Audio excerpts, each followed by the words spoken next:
parti.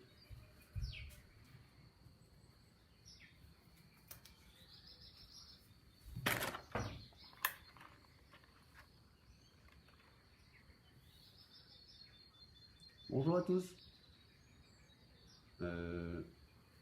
J'ai pas besoin de ma visière. J'ai pas besoin de mon masque, je suis tout seul. Bon, on se retrouve, je suis content de vous faire un coucou là. Certains vont venir au collège, peut-être, on ne sait pas encore, tout est incertain. Certains vont sans doute continuer l'école à la maison. En tout cas, on va essayer de rester en contact. J'aimerais vous parler d'un projet là. On a un projet de visière de protection, donc avec le collège. Et c'est un projet qui dépasse de très largement le collège. Vous en avez peut-être entendu parler. Il y a des tas de gens qui fabriquent dans leur garage, dans des Fab Labs, voilà, des gens qui fabriquent des pièces plastiques, des pièces en matière plastique, et donc qui ressemblent à ça. Donc un espèce de serre-tête, et sur lequel il y a 3 picots pour pouvoir mettre des feuilles plastiques. Vous savez, les feuilles qu'on met devant les rapports de stage, des choses comme ça. Et donc ça s'appelle des visières, et l'association qui regroupe tout ça s'appelle Visière Solidaire. Et moi j'avais bien envie de participer, mais on ne pouvait pas participer parce qu'on a une petite imprimante 3D au collège, et elle fait des pièces qui sont au maximum de 10 cm par 10 cm, 100 par 100 mm. Et notre problème, c'est que des têtes de 10 cm, il n'y en a pas.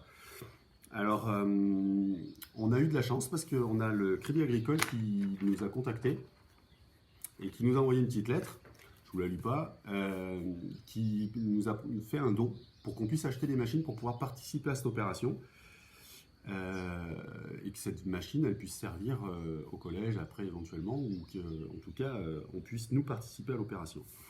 Alors, je vous mettrai à la fin de la vidéo le montage de la machine. Vous allez voir, c'est assez speed.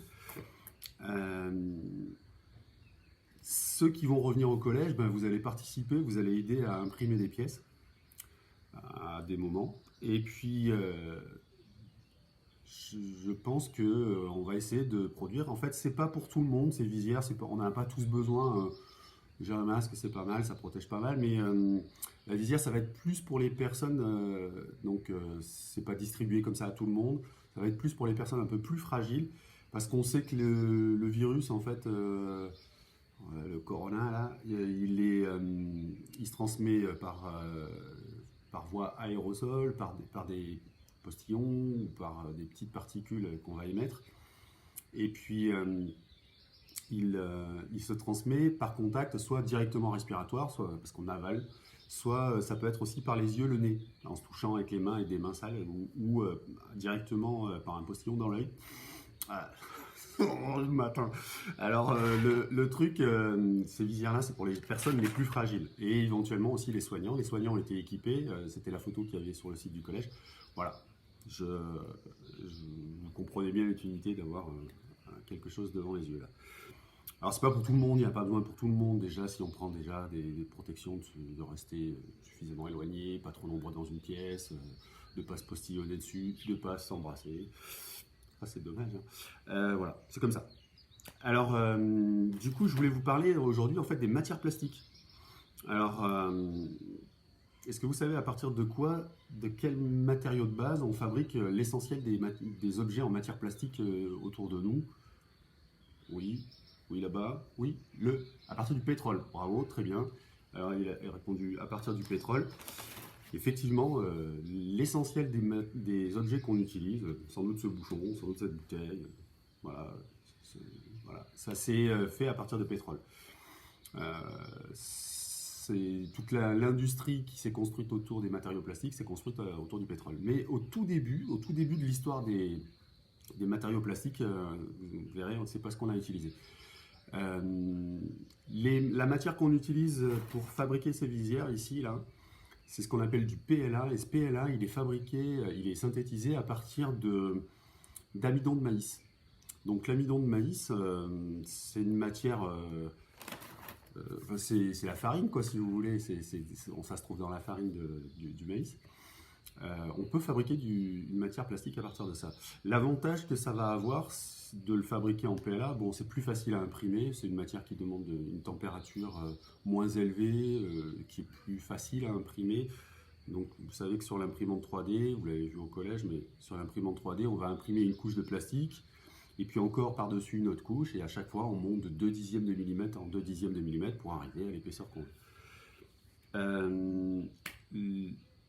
Du coup, moi, ce que je vous propose, c'est que je vais vous mettre en lien une vidéo de Syllabus. Syllabus, c'est une jeune femme chercheur qui explique des tas de choses en sciences. Et elle va vous donner la recette pour fabriquer votre propre matière plastique. C'est une des premières matières plastiques, on va dire, modernes. Parce qu'il y a bien des matières un peu dans l'Antiquité qui ressemblaient un peu à de la matière plastique qu'on fabriquait, par exemple, pour faire des liants pour les peintures ou des choses comme ça. Et là, je vous propose de fabriquer donc avec des choses que vous trouvez facilement dans votre cuisine, donc avec du lait, si possible. Je crois que dans sa recette, elle met du lait entier, et puis du vinaigre. Ça, c'est des trucs que vous pouvez trouver dans la cuisine. Vous allez voir, c'est assez simple. Faites attention quand vous faites chauffer, de ne pas vous brûler, mais bon, vous n'êtes quand même pas non plus des bébés, alors faites au mieux. Je vous propose de fabriquer une matière plastique dans cette recette-là, qui est une matière plastique que l'inventeur, un chimiste belge, a appelé la pierre de lait. Donc vous allez voir qu'on peut fabriquer à partir de quelque chose de liquide, grâce à un composant, une protéine qui est dans le lait qu'on appelle la caséine, on peut fabriquer une matière qui est solide.